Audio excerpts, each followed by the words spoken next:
Have you ever said yes to an opportunity because you were afraid that if you turned it down, another one might not come?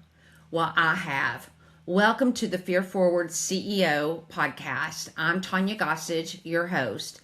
As entrepreneurs, we think that fear shows up when we are afraid to act. But fear can also make us act way too quickly. I'm about to sneeze and cough at the same time. My apologies. It can make us accept the wrong client, build the wrong offer, chase another idea, or act or add one more service because we are afraid that we're going to miss out on something. And sometimes even the bravest CEO decision is not moving forward. It is saying to us that this may be a great opportunity and it's not the right opportunity for the company that I'm building. And I have to tell you, sometimes my podcasts come from the things that I am learning myself or that I'm going through with other clients. So I want to talk about a few points here. Point number one is not every good opportunity is your opportunity. And so a project can be profitable and still distract you. And so a project or a potential client can be willing to pay you and it still be a poor fit. An idea can be exciting and still prevent you from finishing the asset that matters most. And so one of the things that I'm going to say to you here is possibility does not automatically equal priority.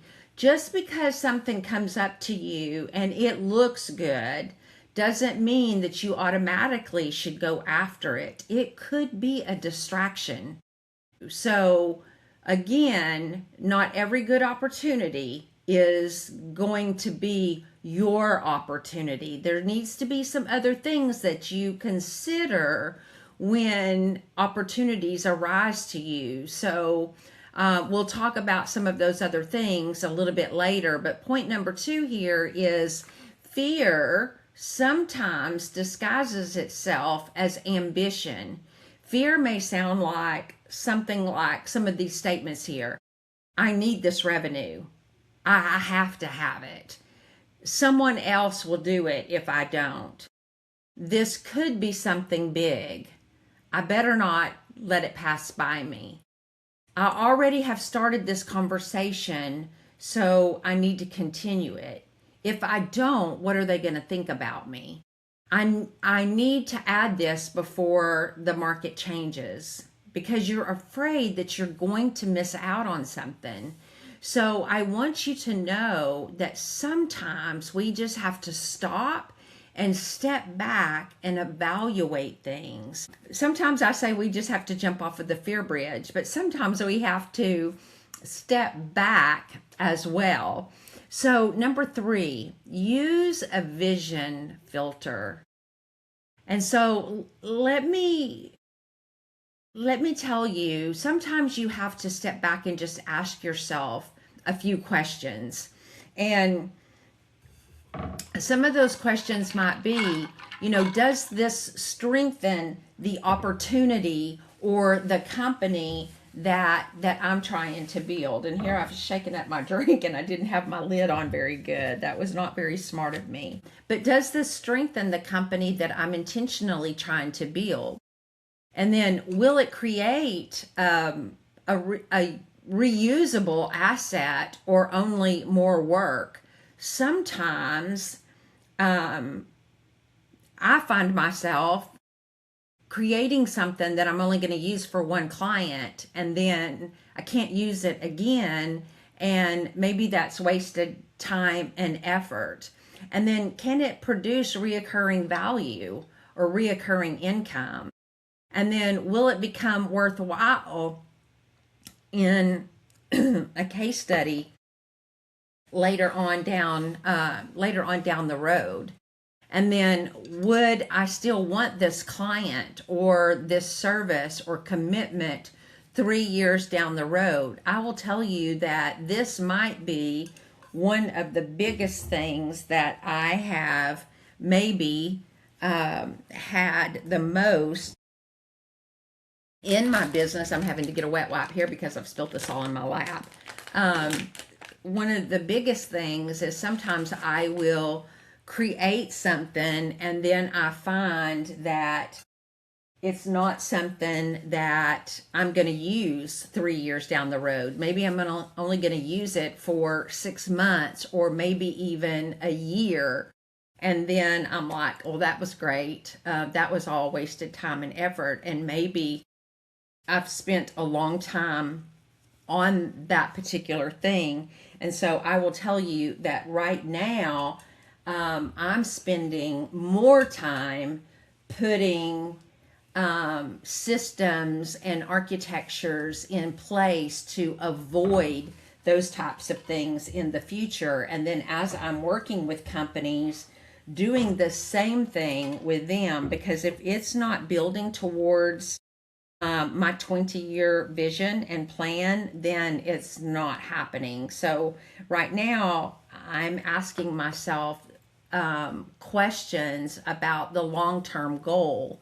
And if it doesn't meet certain criteria, then I'm not taking it on. I'm not doing it. So I think that that's a place where you need to get to, or should consider getting to as well, is using this vision filter going forward in the future. And then number 4 is revenue should accelerate your vision. And so it shouldn't distract you, it should accelerate you. And so you're not arguing that money is unimportant. I don't argue that. It's very important. And I'm trying to say that revenue can cost more in time. It can cost more in complexity and energy and lost focus than it can in producing the right amount of cash. Just like I was just saying, spending more time in the long run working on something for a good while, if I'm not going to use it, 2 and 3 years, 20 years down the road. So that's what I'm trying to say here. And one of the things that I'll mention too is thinking about certain clients that an opportunity comes to face you, and you're at the moment you're thinking, oh, well, this is a great opportunity. Not every opportunity is the right opportunity. And so, you might think it looks good on the surface, and then you get into it and then you're like, gee, why did I take this particular opportunity on? It could be more work for the way that you priced it out. And so you need to take your time and think through a series of questions and the vision of where you're headed to determine if it's actually right. I have gone through situations where things looked good on the surface, and the money looked great, the timing looked great, everything looked great. And then you start engaging and you're like, why in the heck did I do this? And so setting up those boundaries, setting up those sets of questions and asking yourself on the front end, how does this meet my current goals? How does this meet my vision? How does this hit my vision? And going through those steps will help you to keep you from making costly mistakes in the future. I highly encourage you to do that. And then this week, I just want you to examine all of the opportunities that are setting in front of you. Which one is moving you towards that vision? Which one is, just merely, an interesting opportunity? And which ones are that you are holding on to because you're afraid of saying no, because another opportunity may never come. I was telling someone just this past week that if she lost a particular opportunity, then it was meant to be. It was not the opportunity that she needed right now, that there was something bigger and better on the horizon, and not to be discouraged by that. And so I had used an example of my sister who was looking for a home, and they found the home that they thought was their dream home, and they weren't able to sell their home, and homes all around them were selling and selling and selling, and they were like, why is mine not selling? And they took theirs off of the market, and about 6 months later, one of the viewers came back and made them an offer on their home. And because the viewer's home had sold, and so they came and made my sister an offer, and then come to find out, they found the exact floor plan of the home that they wanted to buy, that they ended up having to give up. Come to find out, the home that they found was a much newer home at a much lesser price. It was a vacation home for someone, so hardly even lived in, at a much lesser price. And it was all going to work out to where they could get the same closing, and they're going to be able to pay for the house, have cash left over. And so you never know when an opportunity that looks so good is not the right opportunity. And so this all happened to work out into the best interest of my sister and her husband and her family. And it was much closer to her daughter and her new granddaughter. And so you just never know. And so I say all that to say, even in your business, not every opportunity is a good opportunity. And so when you think things are never going to happen, they will happen. And so, fear forward CEOs don't chase every single door that comes their way, because it's not, every door is not supposed to open. And so we develop the courage and the clarity to choose the doors that lead toward the company and lead the life that we are intentionally building every single day. We're not here to collect more opportunities. We are here to lead and protect our vision, the right vision. And what is so exciting for me is I've never been so clear where we are headed. And it seems like, I mean, it wasn't long ago that I just felt so disconnected. I knew where I wanted to go, but I just felt disconnected. I didn't know how to communicate. I didn't know, I